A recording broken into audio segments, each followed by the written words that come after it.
Welcome back.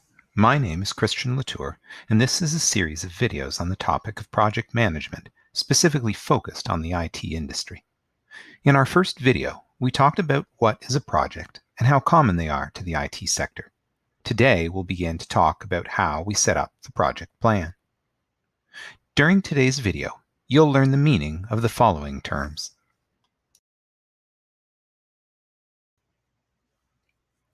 While IT projects are being initiated all the time, initiated is the term we use for started, many of these run into problems.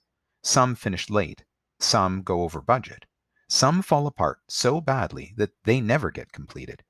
The video game industry runs into this situation all too often. We've all played a few games that failed to live up to the game trailer. While it's unrealistic to say they all failed for the same reason, going into a project without a plan really puts a project at risk. Whatever series of errors or mistakes sent the project off budget or off schedule could often have been avoided with proper planning. A project management plan will address multiple areas of work. We call these knowledge areas, and there are 10 of these.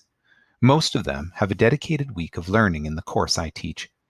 Each knowledge area has a series of actions to be taken, called processes. For example, the knowledge area of project time management includes the process estimate activity durations. The project plan will define which processes are being used for the project, how they are to be done, and how they will be verified or validated. There is no one single design for a project plan. The plans will be as unique as the project they represent.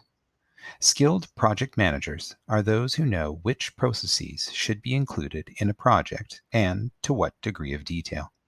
What will be consistent between projects is that the processes happen in different parts of the project. These are called process groups. We saw the diagram for them briefly in our first video, and we'll come back to them again in the future. Each process of the project will be done during a specific process group. The process of estimate activity durations I mentioned previously is part of the planning process group. Now that we understand the structure of a plan, we're all set to start learning the individual parts of the plan, the processes that we want to apply intelligently and efficiently to see our project succeed. There's still lots to cover, so be sure to continue watching these videos. If you have any questions, feel free to leave them in the comments below, and I'll try and work the answers into a future video. Bye for now.